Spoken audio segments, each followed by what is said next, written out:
Well, howdy doody, welcome back. This is a fun start to the next part of the article. Yeah, Tanner, so do people actually dress up like a goblin, collect jars of teeth, and live in swamps? I feel like you guys are putting words in their mouths now.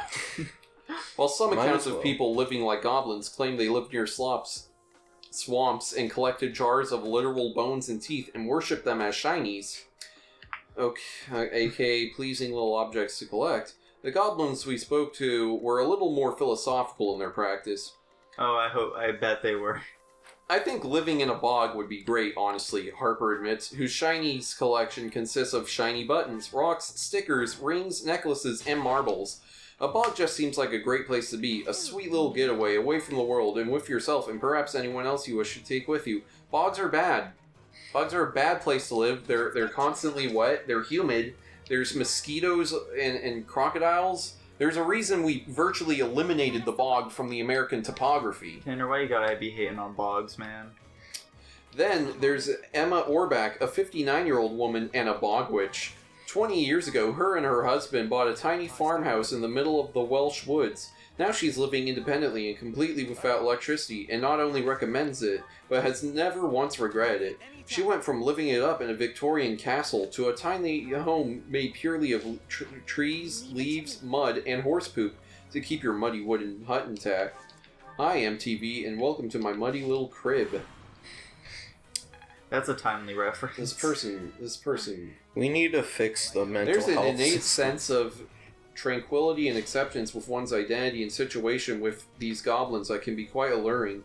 In a world where practically everything we do has an impact on the environment, it can be hard to manage our eco-anxiety, and in a way, these goblin lifestyles feel like a response to that.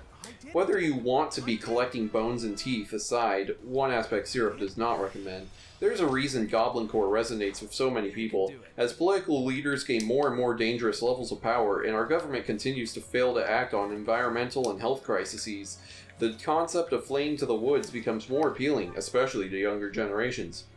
Outside of that, and those jars of teeth and bones, Goblin Core seems like a community of people who, alienated from mainstream society and culture, found a place to belong, and as a queer person who experienced that themselves, I can't blame them for finding that.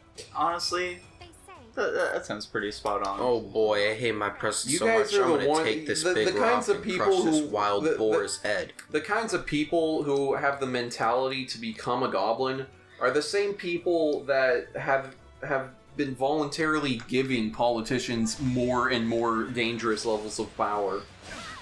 That's not true, Tanner. Though goblins in folklore are usually seen as a danger or a nuisance, I would think that in the modern age, people enjoy goblins as they've become a symbol for thinking about nature rather than destruction. See y'all in the swamp. Oof. Let's see what else is on this website. Honestly, that was a fun read. So anything else crazy? I'm sure they're all winners, Tanner. Disregard modernity. Embrace tradition. Become one with ape This is just self. pop culture stuff. Kyler, if you could, would you ever become one with your ape self? Yes, I'm always ape self. Nice. Ooh. That's good to hear. Oh, boy. Dude, do What the was this one? gambit. What it's really like being not black at all. and white spaces? Do I dare? I wouldn't. Yeah, Tanner, that's That's it. something I would do when I was 10. Yeah. Or now, still, probably. I think it'd be funny, Tanner. You should do it. No, it's probably a bad call. People on Twitter are asking Oh, where boy. all the trans actors are in this year's Emmy noms. If I had to guess, probably non-existent. 'Cause, yeah, what movies? You know, like, Wait, yeah, for 2012... What? why weren't they in the Sonic movie? Why were there no trans women in the Sonic movie? It's so crazy. Kyler, would you, if they had proposed you a role for the Sonic movie, do you think you'd take it, just like regardless of what it was? How much money? They wouldn't pay you anything. No. It would just be the prestige of being in the Sonic movie. Actually, if I get a floss, like Sonic, then I'd do it in a heartbeat. Have we reached peak picnic, bitch? What? What does that mean? Excusez-moi? Let's see what we got here. Pour le gay? I first heard the term picnic bitch at some vague point last year before the world had descended into absolute unprecedentedness. This is a real website. It was probably in a video from Ashley, aka Best Dressed, one of Z's favorite loosely sustainable fashion bloggers. Loosely sustainable?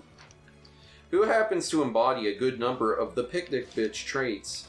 If we were to try and characterize spelled wrong, picnic bitch, the way you'd create a taxonomy of the Visco girl, I'd say it's less a type of person and more a type of aesthetic. Okay. Feminine, flirty, and a little bit retro is the picnic bitch vibe. Gingham, straw baskets and hats, and Reformation-y silhouettes are the requisite paraphernalia to achieve that vibe. And are you really a picnic bitch if you didn't take your outfit picture while lying on a patch of grass or a bedsheet, because who uses them anyway? Tanner, have you ever done that? With a book or bowl of strawberries in hand, citrus fruits are also favored in the whimsical PB I don't want to sound sexist, but this is a completely woman-only problem. And I do mean problem. Familiar aesthetic markers have been skipping across our Instagram feeds for a while. Never have I seen such a saturation of bitches picnicking. Where did it come from? Let us posit a couple theories. As well as spurring the adoption of many Victorian-era isolation hobbies, the quarantines? Yeah, the quarantines.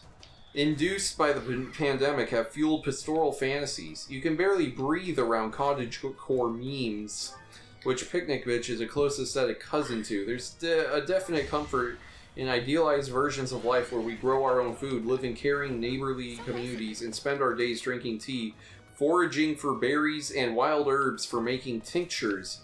Surely coronavirus can't get to us if we're surrounded by fresh air, sunshine, and I don't know, a fairy-inhabited wood? Cottagecore enthusiasts would say that it can't, and there are absolutely no cops in these bucolic visions.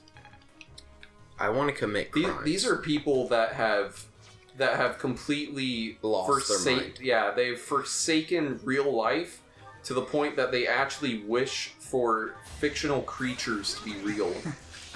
Yeah. I mean, don't you wish that like dragons or something were real, Tanner? Don't you wish Only to wipe out these people? I'm just gonna throw this out there. If we actually abolish police, I'm gonna commit crimes all the time. Yeah, I'm gonna physically assault people who ask for the police to be abolished just to prove my point. Yeah, I miss being able to beat people for being stupid. You can't just get in fights anymore. And it's honestly ruined America. Yeah. They're like, oh, no bullying. I'm like, but they asked for it. Look at them. Picnic bitch is a kind of individualistic Okay, so how is it individualistic? But in the last paragraph, they describe living in collaborative communities or whatever. Because it's a collaboration individual. Achievable IRL take on this. We might not be able to retire to the countryside, but we can't create an impromptu moment of leisure in the sun. All you need is a blanket and your choice of accoutrement, fruits, books, dogs, friends, etc. Picnics are also a convenient and relatively safe type of quarantine catch-up, which I'm sure is also contributing to the rise of picnic bitch. Even Chris Evans in his rumored new Bo, Lily James, made the case for the picnic date while eating ice cream on the grass in London. Conclusion, Captain America is a picnic bitch? Why do they have to be called picnic bitch? Why can't it just be like picnic person? My picnic pal, you know? Why is it picnic bitch? The more cynical take is that in the absence of cityscapes, hotel lobbies, and chic cafes, the influencer machine has just found a very convenient new setup for outfit pictures. Unless there was always a solo table and chair in the above field. It's worth noting as well that there's definitely more of a coy sexuality about the picnic bitch aesthetic. The images say, yes, I am reading Alone in the Sun, but it could be classic erotic literature for all you know. Of course. They're definitely not overthinking people taking pictures while having a picnic. It's definitely a thing. There are examples on it. Why shouldn't the picnic bitch enjoy a moment of respite in the sun and then the dopamine rush of Instagram likes? She's socially distanced as fuck. As long as you're wearing your SPF while getting your vitamin D, we say picnic on, bitch. Tanner, I hate these. They're awful. Tanner, I would have rather had you do the racist one. I don't know. There's just like a morbid curiosity to these. What am I looking at? What are you looking at, Tanner? Describe it with your words. The only morbid I am is morbidly obese. Hey, got him. That's one of my new favorite jokes, Tanner. Thanks to you. Yeah, Tanner constantly. Tanner, it's berating only Tyler. because of you, especially that one time at youth group. What? Wait, what? Can you repeat? I'm trying. I'm looking That's for fine. stuff. Just look at stuff, Tanner. Okay. Yeah, it's okay. It's okay. Reminder bro. from Rihanna: skincare doesn't have a gender. We'll maybe dive into something along those lines in the next episode. We'll see. Bye. Bye.